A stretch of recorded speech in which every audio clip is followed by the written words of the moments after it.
Greetings, everyone. This is Rock and Roll Spot Convention with the Weekly Comic Book Roundup. We're going to get started with this week's DC and Image books, and later in the week, as per usual, take care of this week's Marvel books. Anyways, we'll kick things off with Birds of Prey number 12. Where we left off, the birds were on a dinosaur world in a pocket dimension. And Vixen had actually managed to basically find herself, reconnect with the Red.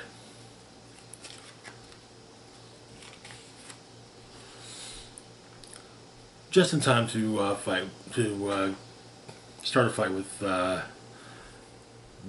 Maya, the entity that was responsible for them being trapped in the pocket dimension. So,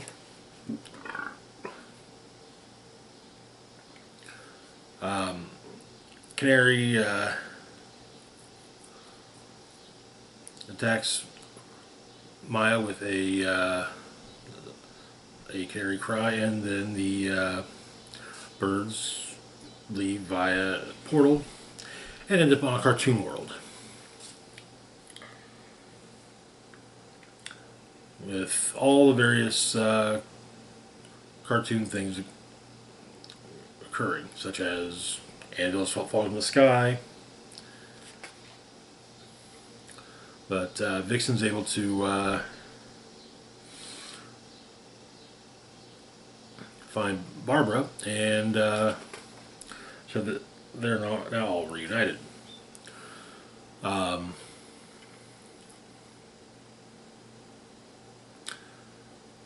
But the birds go into a bar, figuring at the very least they can get a drink. All they can get is root beer or seltzer. And the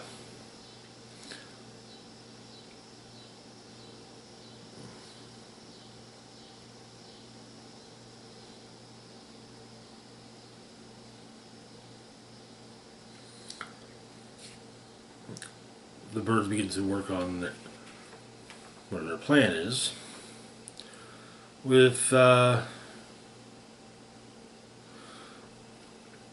the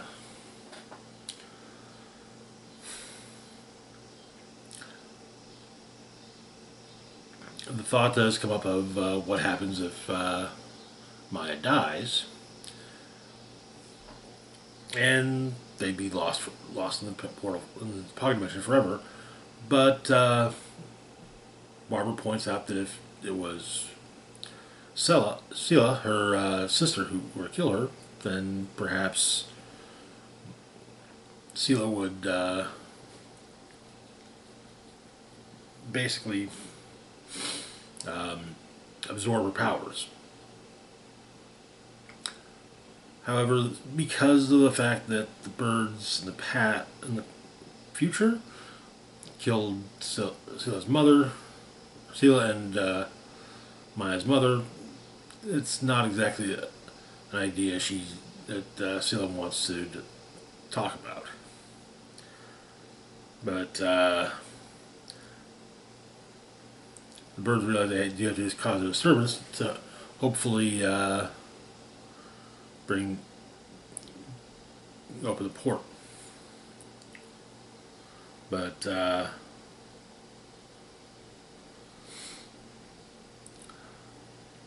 Batgirl goes to talk to Scylla about things, and kind of apologizes for Babs, saying that sometimes Babs can have trouble turning off her pragmatism. But and Babs also apologizes. They got from a plan, and with Barda, Canary, and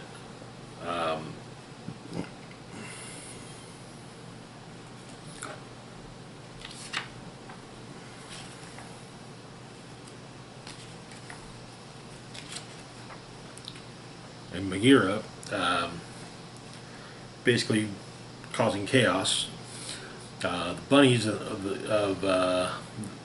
this world attack, and they swarm Barda, but yeah, it doesn't seem to do much good. Also because Canary can stop the very stop some of the shenanigans of bunnies, like dropping a piano on Barda, and Maya shows up.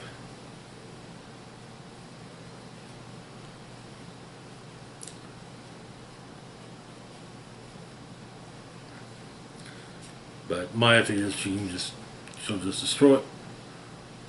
Uh,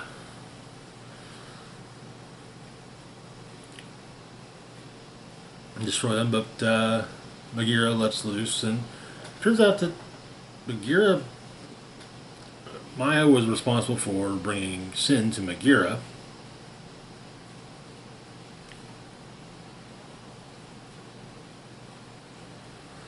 And Megara kind of points out that one could say Megara owes Maya. But the portal opens. Generally, Maya, or Scylla being the first one through, doesn't always work, but Batgirl opts to go with her at the same time, and back in the regular world,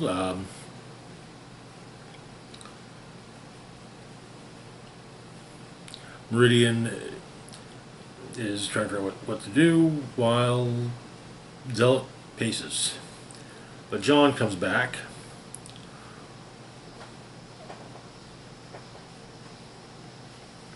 Bringing along Xanth Shu. Xanth reaches into the portal and asks Constantine if he's sure that the rest of the birds aren't dead. And that is where the issue ends. Ooh boy.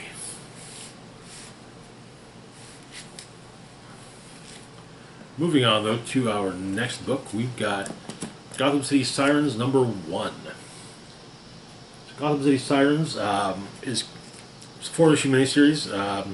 It is taking the place of this month's issues of Poison Ivy, Catwoman, and Harley Quinn. On a weekly bit, so 4 issues this month. So the issue begins. The Gotham City Sirens is a team that generally consists of Ivy, Harley, and Catwoman. So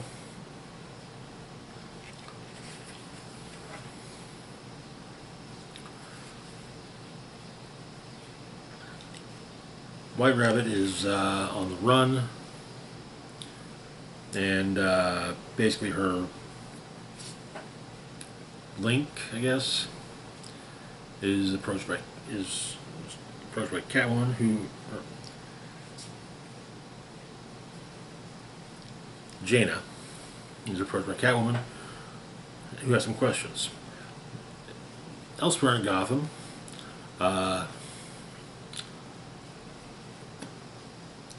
Harley has taken Bud and Lou out for a walk.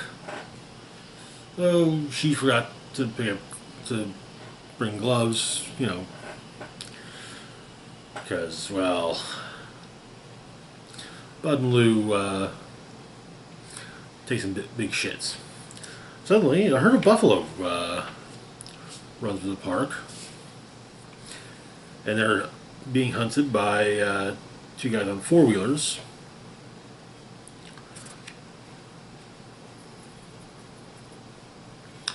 One of whom Harley smacks with the bag of poop.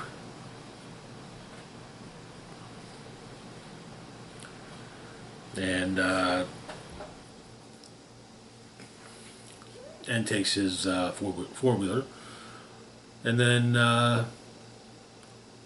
activates the kill switch on the other four-wheeler. It seems like they're playing a game, but they a live an IRL video game, but they can't. They basically die.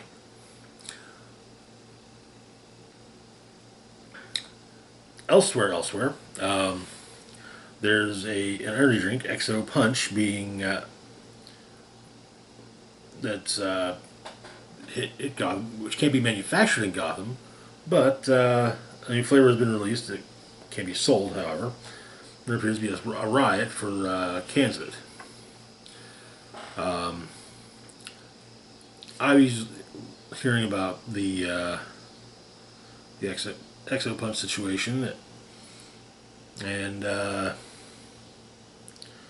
she's fed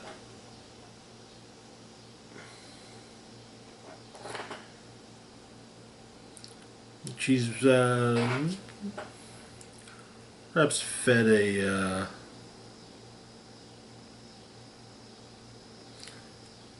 bystander to carnivorous plant Betsy when Harley shows up with the two guys. Oh, and one of the bystanders following her, and Harley shoots it. Apparently, it's a combination of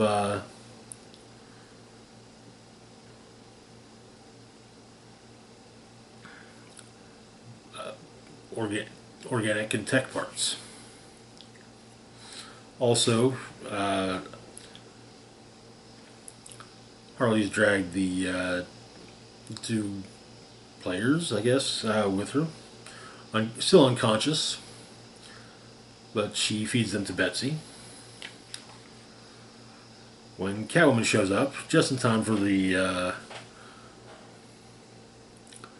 bison to get shot, and Catwoman tells Ivy that something really messed up is going on. Her angle to this, she's gonna figure one. Selena will see what she can do about the Bison's hardware, but Harley and Ivy should talk with Jaina, see what she has to say, because Catwoman thinks it's all connected. Apparently, Jaina was asked to participate in a game about a week ago. She said no, and they hunted her down that night. Jaina split White Rabbit off to try and evade them, but they captured White Rabbit anyway. And she didn't think that the hunters realized that Jaina and White Rabbit share a conscience. Jaina can see through White Rabbit's eyes, and apparently it's quite often connected to the XO. So White Rabbit's been captured, and there's there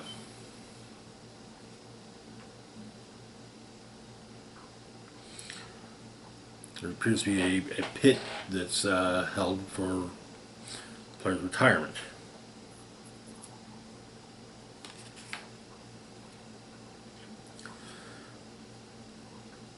They're watching and we see apparently a streamer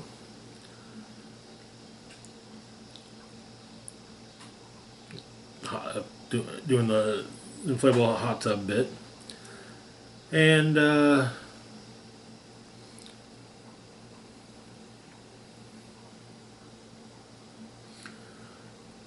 well, the streamer is the mastermind behind XO Punch, and in game, the streamer shoots someone with a headshot. Turns out, the streamer is Punchline. Gee, kind of. It'd be interesting to know that the um,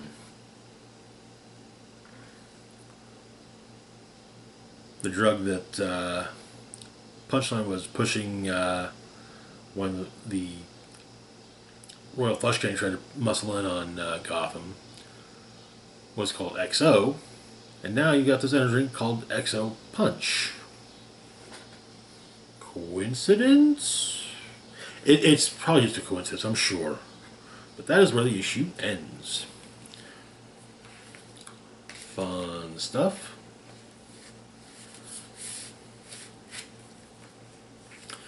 Moving on, though, to our last book for the moment. We've got Boy Wonder, number 4. So, a bank robber has captured taken a hostage, and the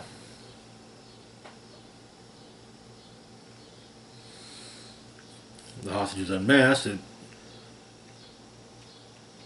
The robber is named Joe, and the hostage is Merle. But Merle's Merle's got another story.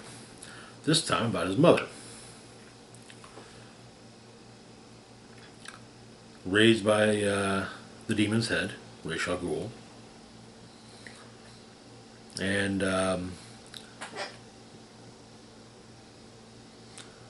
on Talia's 17th birthday, a Jinn gives her a prophecy saying that thy life shall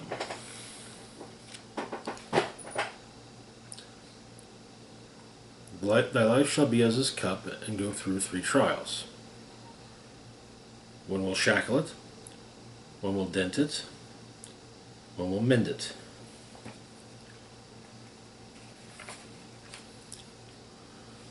And first was shackled, you know, but then came the detective and Damien's birth, and then came the mending, and came the denting. Talia, of course, remanded Damien to Bruce. And eventually, the cup was not mended.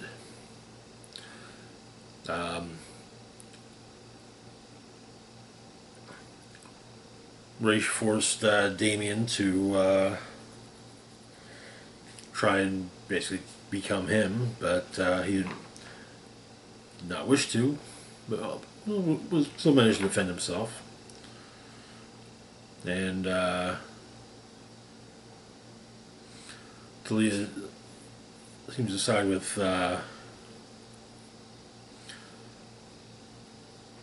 Damien, and Robin barely escapes. Ra's scolds Talia, but and then Damien falls down a pit. Not a ladder pit, just, pit. Damien sees a vision of the criminal he killed.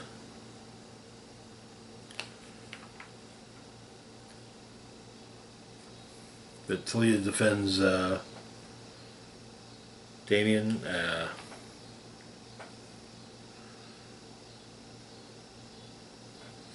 Both of them have to face ghosts of their past.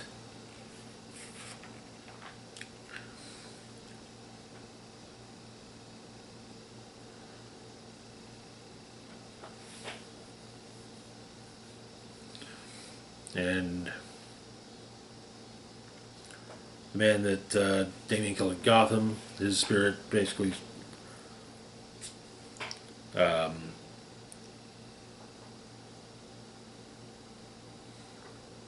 who was named Silas Smith, a 47-year-old father of two, unemployed social worker, loved Saturn chocolate bars, and wanted to get out of poverty to provide a home for his children and own adoption.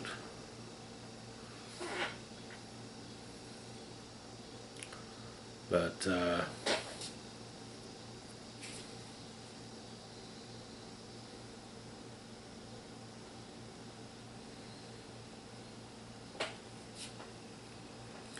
Damien apologizes to Silas, and